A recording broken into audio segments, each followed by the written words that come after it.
Weithiau jogen mechan awt hon bod fi'n ar y television gofio.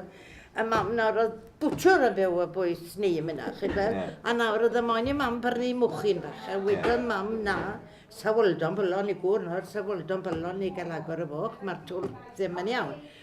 Granda wedodd y geid i fe wechinog dy fi, o wechinog lot o'r iawn pyrru gyfio. Rai dath ar y bwchyn, oedd ddim lled y mamir ar y bwchyn chael, a beth nath i nawr, roiodd i fe yn y toilet nawr, y top yr ardd. Ys bod hi'n neud y twlc. Dath i ôl y mwchyn, dweud mae'n bybls, oedd i gweld y dylan, oedd wedi mynd mewn i'r bwcet. Gwybod i ôl y nas a fath o fe. A mae'n wirionedd i chi. A mae'n ystod I fagu fi yn hwnnw te. Na. I fagu fi. Ond cofiwch na mwchyn peina gyda ni.